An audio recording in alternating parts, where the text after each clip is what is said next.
Welcome back to Vinaya भटक्या. आपण आलेलो आहे आज अयोध्येला. काल संध्याकाळी अयोध्येला आलो प्रयागराजवरनं. तो जो 3.5-4 तासाचा प्रवास होता आणि वाटेत खूप जोरदार वादळ आणि पाऊससुद्धा भरपूर असा पाऊस लागला.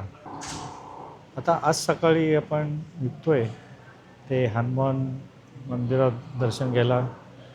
त्याच्यानंतर अजून एक 2-3 मंदिरं आहेत ते बघूया आणि संध्याकाळी 4:30-5ला आपण जाणार आहोत ते मेन राम मंदिरला. 4-4:30च्या सुमारास जाणार आहोत. पास काढलेत का काय माहीत नाही आहे, पण बऱ्याच ठिकाणी इथे तुम्हाला मंदिरामध्ये व्हिडिओ शूटिंग काय अलाउड नाही आहे. जिथे जिथे अलाउड आहे त्याचं शूटिंग थोडंफार तुम्हाला बघायला मिळेल. तर आपण आता सकाळचं ब्रेकफास्ट करण्याकरता बाहेर जाणार होतो. हॉटेलमध्ये ब्रेकफास्ट नसल्यामुळे इथेच बाहेर एक साऊथ इंडियन रेस्टॉरंट आहे. साऊथ इंडियन रेस्टॉरंटला काही आपल्याला जे मसाला डोसा, उपमा, वडा सांबार, इडली सांबार जे काय मिळेल ते. चला आता आपण जाऊया ब्रेकफास्ट करून आणि नंतर मग जे काय आजचं साईट सीइंग असेल अयोध्यामधलं ते तुम्हाला दाखवतो. ऊन बऱ्यापैकी ऊन आहे, जरा क्लाउडी आहे, पण इथे काय पाऊस नाही आहे, त्यामुळे थोडंसं हीट कमी आहे. पण ऊन तर आपल्याला जाणवतच आहे. तर चला आता आपण ब्रेकफास्ट करूया आणि मग निघूया पुढच्या साईट सीइंग करण्याकरता. तुम्ही बघतायत ज्या हॉटेलला आम्ही राहतो आहे त्या हॉटेलचं रिसेप्शन आहे आणि आत्ताचे वाजलेले आहेत 8. मागे सांगितल्याप्रमाणेच आम्ही सर्वजण पुणे आणि मुंबईवरून निशिशा वंडरलस्ट टूरमधून प्रयागराज, अयोध्या आणि वाराणसी फिरण्यासाठी आम्ही सर्वजण आलेलो आहे. आमची टूर एकदम झकास चालू आहे आणि सर्वजण सिनियर सिटीजन असले तरी नितीश सर्वांची अतिशय व्यवस्थित काळजी घेत आहे. याच टूरबरोबर त्याचे आईवडीलसुद्धा आहेत आणि ते दोघेसुद्धा सर्वांची विचारपूस करून सर्वजण कसे मॅक्झिमम आनंदी राहून सगळे टूरचा आनंद घेतील याची काळजी घेत आहेत आणि व्यवस्था पण उत्तम चालू आहे. हे बघा, हे आमचे पुण्याची मंडळी आणि आम्ही सगळा हा वंडरलसचा ग्रुप आता लोक येण्याकरता थांबलेलं आहे आणि मग इथून आपण जाणार आहोत ते ब्रेकफास्ट करण्याकरता. आता निघालेलं आहे ते ब्रेकफास्ट करण्याकरता. आणि मागच्या व्हिडिओमध्ये तुम्ही बघितलं असेल, मी तुम्हाला हा रामपथ दाखवला होता. त्याच रामपथनी आता आपण पुढे जाणार आहोत. आजूबाजूला पण बघा बऱ्याचशी दुकानं आहेत. तुम्हाला स्ट्रीट शॉपवर विकणारी सुद्धा लोक आहेत. त्याच्यावर तुम्ही स्ट्रीट शॉपिंगसुद्धा करू शकतात. ऊन पण बघा जर आता चांगलं पडलेलं दिसतंय. तर आता आपण जातोय ते ब्रेकफास्ट करण्याकरता आणि ब्रेकफास्टला आम्ही जे जाणार आहोत ते उडपी रेस्टॉरंटला. आता आपण आलेलो आहे ते उडपी रेस्टॉरंटमध्ये ब्रेकफास्ट करण्यासाठी. इथे छान असा मसाला डोसा, मेदूवडा, इडली आणि उत्तम साऊथ इंडियन डिशेस मिळतात. आणि ब्रेकफास्ट झाल्यानंतर आपण जे जाणार आहोत ते हनुमानगढी मंदिर बघण्याकरता. हनुमानगढी हे अयोध्येतील सर्वात जागरूक आणि गर्दीचे असे ठिकाण मानले जातं आहे. भरपूर गर्दी असते ह्या हनुमानगढी मंदिरला. आणि आज आपण जे आलेलो आहे ते शनिवार असल्यामुळे तुम्ही बघा या मंदिराच्या जवळ किती प्रचंड मोठी अशी रांग आहे. साधारण 1-1.5 तास तर नक्कीच आपल्याला या रांगेत उभं राहावं लागणार आहे. दर्शन घ्यायच्या अगोदर थोडीशी या मंदिराबद्दलची माहिती आपण समजून घेऊ. जेव्हा हनुमानजींना अयोध्याचे कोतवाल किंवा रक्षक मानले जात असत आणि परंपरेनुसार प्रभू रामाच्या दर्शनापूर्वी हनुमानगडीचे दर्शन घेणे हे अनिवार्य मानले जाते. आणि असे मानले म्हणतात की अयोध्येचे राज्य कोणाकडे असेल हे त्यावेळी हनुमानजी ठरवत असत. आता हनुमानगढी म्हणजे आता गढी जो शब्द आहे याचा अर्थ असा आहे की गढी म्हणजे किल्ला. आणि हाही जे आपण आता देवळात जातोय हे हे मंदिर एका उंच टेकडीवर वसलेलं असून आणि तिथे पोचण्यासाठी साधारण आपल्याला 76 पायऱ्या चढाव्या लागतात. हे मंदिर चारही बाजूनी उंच तटबंदीने वेढलेलं आहे आणि त्यामुळे ते एका किल्ल्यासारखे वाटते. गर्दी खूप असल्याने आपल्याला फार काही शूटिंग करता येणार नाही. त्याचमुळे आम्ही मुखदर्शन कुठून घेता येईल का याचा ऑप्शन शोधत होतो. नितीश आणि त्याच्या वडिलांनी तो ऑप्शन शोधून काढून आम्हाला मुखदर्शन घेण्याची व्यवस्था केली. आता मुख्य वैशिष्ट्य म्हणजे ह्या हे जे आपण बघतोय आता आम्ही आतमध्ये आलोय, हे मंदिर बघतोय. इथे हनुमानजी बाल रूपाची इथे मूर्ती आहे आणि ती माता अंजनीच्या मांडीवर बसलेली आहे. आपल्याला जास्त काय बघायला मिळत नाही कारण आपण मुखदर्शन बघतोय. आणि असे दुर्मिळ रूप इतरत्र खूप ठिकाणी कमी ठिकाणी पाहायला मिळतं. आणि असे मानले जाते की प्रभू राम जेव्हा वैकुंठला गेले तेव्हा त्यांनी अयोध्येचे राज्य सांभाळण्याची जबाबदारी हनुमानजींना सोपवली होती आणि म्हणूनच हनुमानजींना अयोध्याचे राजे किंवा कोतवाल असे म्हटले जाते. राजाचे दर्शन घेणे ही एक भाग्याची गोष्ट म्हणून मानली जाते आणि म्हणून इथल्या दर्शनाला फार विशेष महत्त्व आहे. मंदिराच्या तुम्ही आजूबाजूला बघताय की भिंतीवर हनुमान चालिसेच्या ओळीसुद्धा कोरलेल्या आहेत. पायऱ्या चढून वर गेल्यावर तिथे पूर्ण अयोध्येचे खूप सुंदर दिसते. पण आम्ही जरा दुसऱ्या मार्गाने गेल्यामुळे मी तुम्हाला त्या पायऱ्या काय दाखवू शकत नाही. हनुमानगडीचे मुख्य दर्शन घेतल्यानंतर आम्ही निघालो ते कनक भवन बघण्यासाठी. अयोध्या येथे हे जे आपण आता आलेलो आहे कनक भवन, ते हे प्रभू रामचंद्र आणि माता सीता यांना समर्पित असलेले एक अत्यंत सुंदर आणि ऐतिहासिक मंदिर आहे. आणि या मंदिराला सोन्याचे घर असे सुद्धा म्हटले जाते. पौराणिक कथेनुसार प्रभू राम आणि माता सीता यांचा जेव्हा विवाह झाला त्यावेळी माता कैकेयीने सीतेला मुह दिखाई म्हणजेच काय मुखालोकन म्हणून हा महाल भेट दिला होता. तेव्हा हे स्थान राम आणि सीतेचे वैयक्तिक निवासस्थान होते असे मानले जायचे. आणि जेव्हा आता बरीचशी वर्ष इथे लोटून गेली आणि ह्या काळाच्या ओघात मूळ मंदिर होतं ते नष्ट झालं. आणि असं मानलं जातं की द्वापर युगात भगवान श्रीकृष्णाने या मंदिराचा जीर्णोद्धार केला होता. त्यानंतर विक्रमादित्याने आणि नंतर ओरछाच्या राणी वृषभानु कुवारी यांनी 1891 सध्याचे हे समोर आपल्याला दिसते हे भव्य मंदिर बांधले होते. कनक भवनाचे प्रवेशद्वार म्हणजेच एंट्री गेट हे केवळ मंदिरात जाण्याचा रस्ता नसून ते या सुवर्ण महालाच्या भव्य प्रतीकेची बघा आपल्याला एक झलक मिळते. आणि आपण बघतोय हे प्रवेशद्वार अतिशय उंच आणि रुंद असून त्याला सिंहद्वार सारखे रूप देण्यात आलेले आहेत. हे मंदिराच्या प्रवेशद्वारापेक्षा एखाद्या शाही राजवाड्याचं म्हणजे एका पॅलेस सारखंच प्रवेशद्वार वाटते. आणि तुम्ही वर बघतायत यावर राजस्थानी आणि बुंदेलखंडाची वास्तुकलेची सुंदर मिलाफ आपल्याला इथे वरती पाहायला मिळतोय. प्रवेशद्वारावर बारीक नक्षीकाम केलेले सुद्धा तुम्ही जर नीट बघितलं तर केलेलं आहे. आणि हे केलेलं रंग फार पूर्वी केलेलं आहे पण आजही ते अतिशय मोहक वाटते. दरवाजाच्या चौकटीवर सुद्धा हनुमाची प्रतिमा किंवा प्रभू रामाशी संबंधित धार्मिक चित्रे सुद्धा आपल्याला कोरलेली दिसतात.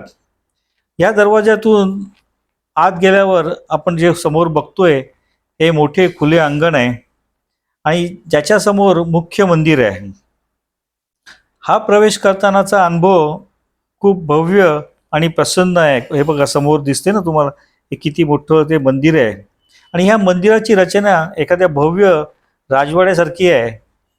आणि यामध्ये राजस्थान आणि बुंदेलखंड येथील स्थापत्य शैलीचा उत्कृष्ट प्रभाव दिसून येतो. मंदिराच्या गर्भगृहात प्रभू राम आणि माता सीताच्या 3 जोड्या म्हणजे मूर्ती आहे आणि त्यांना त्यांच्यावर सोन्याचे मुकुट दागिने सुद्धा असे घातलेले असतात. मंदिराच्या भिंतीवर रामायणातील सुद्धा प्रसंग कोरलेले आपल्याला दिसतील. वातावरण अतिशय प्रसन्न आणि आध्यात्मिक असतं. पण तुम्हाला एक गोष्ट सांगतो की तुम्ही जर अयोध्येच्या कुठल्याही मंदिराला भेट देणार असाल तर मंदिराची वेळ आणि देवाच्या दर्शनाची वेळ अगोदरच तुमच्या हॉटेलमधून तपासून घ्या आणि नंतरच तिथल्या मंदिराला भेट द्या. आता उन्हाळ्यात सकाळी हे मंदिर 8 ते 11:30 आणि दुपारी 4:30 ते रात्री 9:30 आणि हिवाळ्यात सकाळी 9 ते दुपारी 12 आणि दुपारी 4 ते 9 पर्यंतच हे उघडं असतं. एक गोष्ट लक्षात ठेवा की कनक भवन आणि अयोध्येतील बऱ्याच मंदिरात दुपारी भोग आणि विश्रामची परंपरा पाळली जाते. साधारण दुपारी 12 ते 4 किंवा 4:30 या काळात देवाला नैवेद्य दाखवून विश्रांतीसाठी गर्भगृहाचे पडदे बंद केले जातात आणि आम्ही पण नेमकं त्याच वेळी आल्यामुळे आम्हाला गाभाऱ्यातले दर्शन काय बघायला मिळालं नाही. पण अशा वेळी तुम्हाला मंदिर उघडं असतं पण बाकी तुम्ही गाभाऱ्यातलं दर्शन घेऊ शकत नाही. आता आपण कनक भवनच्या आवारातून एक पायरी म्हणजे एक पायरी किंवा असा एक चौथरा आहे ते बघतोय आणि हे जे ठिकाण आपण बघतोय इथे लोक नमस्कार करतायत हे श्री रामलल्लाचे चरण पादुका किंवा प्रामुख्याने त्याला म्हणतात राम जानकी का झुलन उत्सव साजरा करण्याचे स्थान मानले जाते आणि अयोध्येतील परंपरेनुसार त्याला पादुका स्थान म्हणून ओळखलं जाते. आणि कनक भवनाच्या मुख्य आवारात एक छोटंसं लालसाहेब म्हणजेच राजेंद्र दासी महाराज ओरछाच्या राजघराण्याशी जे त्यांचे संबंध होते त्यांचं सुद्धा एक मंदिर आहे. कनक भवन बघितल्यानंतर आम्ही सर्वजण निघालो ते दशरथ महाल बघण्यासाठी. दशरथ महाल हे अयोध्यातील एक अत्यंत पवित्र आणि महत्त्वाचे ठिकाण आहे जे कनक भवनापासून म्हणजे आम्ही अगदीच वॉकिंग करून अगदी तिथपर्यंत सहज पोचलो. कनक भवन बाहेर पडल्यानंतर बाहेरनं तुम्ही जेव्हा बघता तेव्हा दशरथ महाराजाची भव्यता लगेच आपल्या नजरेत भरते. आणि हे जे ठिकाण आहे हे त्रेतायुगातील राजा दशरथ याचा राजवाडा असल्याचे मानले जाते. याच ठिकाणी प्रभू रामचंद्र आणि त्याच्या भावंडाचे बालपण गेले असे सुद्धा मानले जातं. आणि यालाच एक बडी जगह असंही म्हणतात कारण अयोध्यातील हे एक अत्यंत मानाचे आणि जुने स्थान आहे. दशरथ महालाचे मुख्य आकर्षण म्हणजे त्याचे अत्यंत उंच व भव्य रंगीत प्रवेशद्वार ते आपण समोर बघतोय. या दरवाज्यावर करण्यात आलेली चित्रकला आणि नक्षीकाम खूपच सुंदर आहे. सध्या या महालात एक मोठे मंदिर आहे.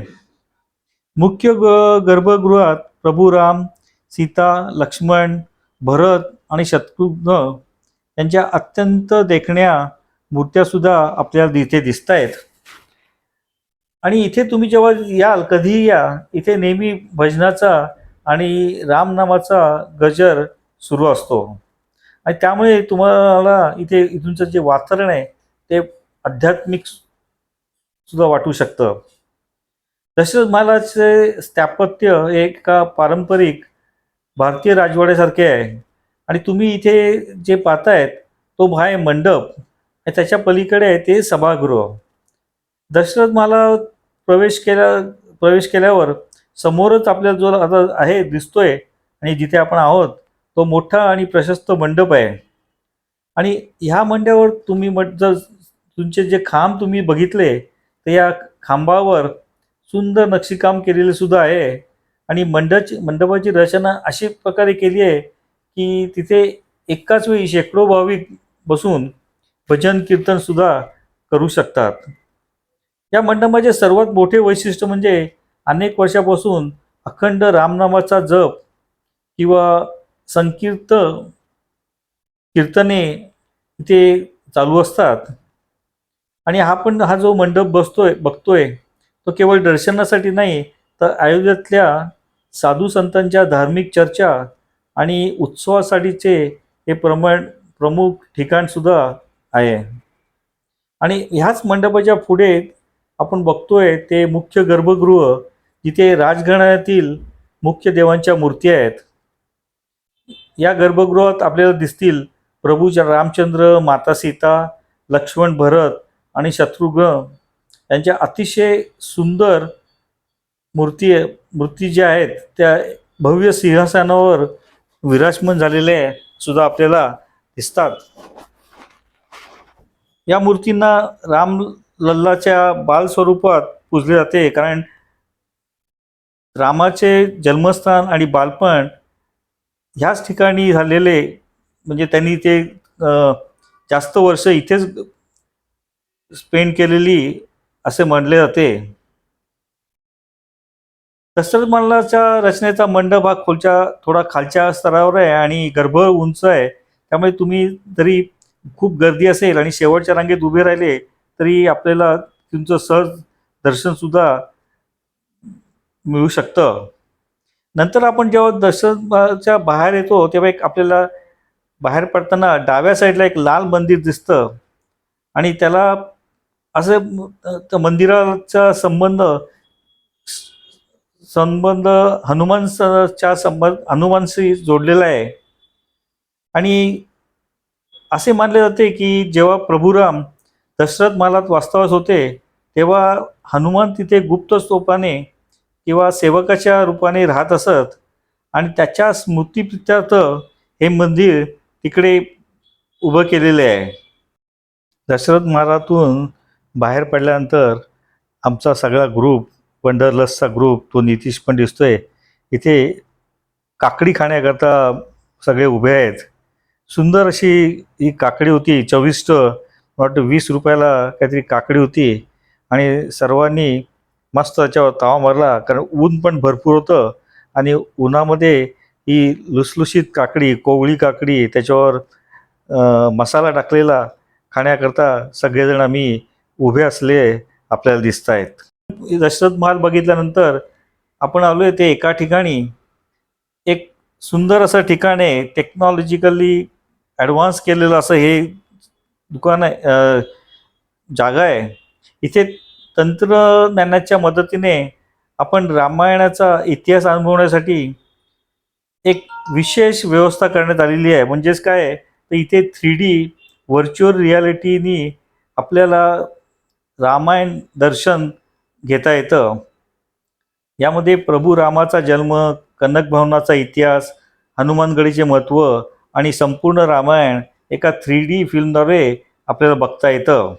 इथे आपल्याला एक चष्मा दिला जातो आणि त्याच्या थ्रू 3D स्क्रीननी आपण त्याचं दर्शन आपण घेऊ शकतो. आता दुपारी आम्ही जेवण केल्यानंतर निघालो ते राम मंदिरा, ज्या क्षणाशी आपण जो इथे आलेलो आहे, प्रतीक्षा करत होतो आणि काय राम मंदिर आहे हे बघण्याची आपल्याला उत्सुकता होती, ते बघण्याकरता आपण निघालेलो आहे. पण इथे तुम्ही जेव्हा राम मंदिर बघायला याल तेव्हा एक लक्षात ठेवा, इथली सुरक्षा व्यवस्था अत्यंत कडक आहे आणि त्याच्यामुळे आमचे मोबाईल, कॅमेरा आणि बॅगा कुठल्याही इथे तुमच्या डिजिटल लॉकरमध्ये तुम्हाला जमा कराव्या लागतात. ही व्यवस्था खूपच चांगली आहे आणि तसं बघितलं तर सेफ्टीच्या दृष्टीने सुद्धा तुम्हाला तुमचे सामान ठेवायला तुम्हाला काही तशी रिस्क नाही आहे. इथून फक्त तुम्ही भक्ती आणि श्रद्धेचाच प्रवास करा असं त्यांचं म्हणणं आहे.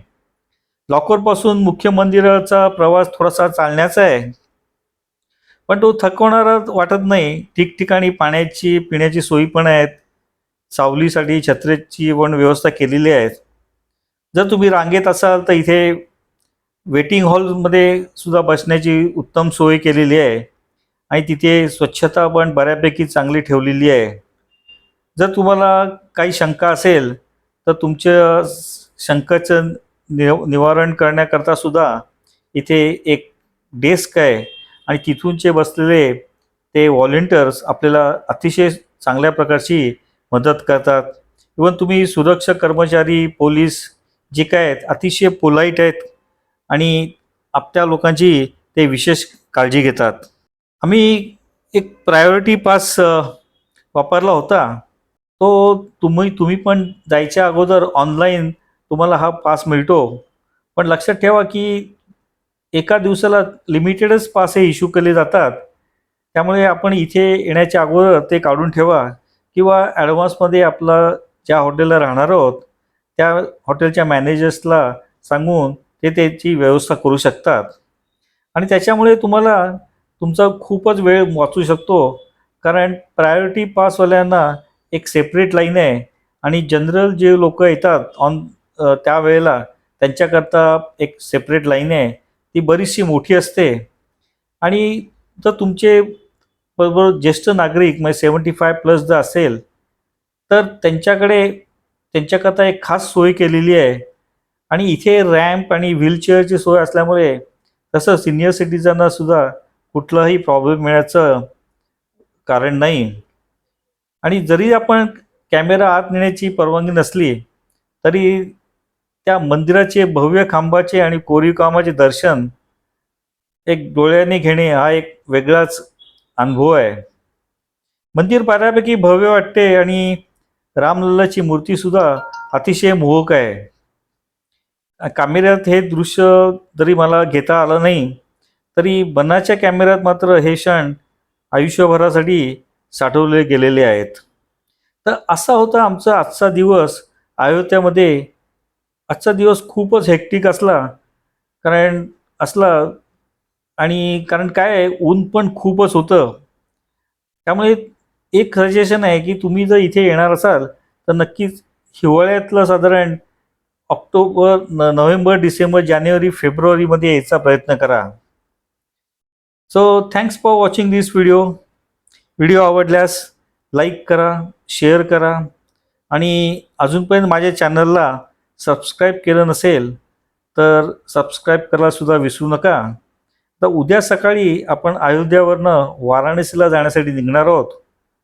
तर पुढचा व्हिडिओ येईपर्यंत bye bye and take care. Thank you.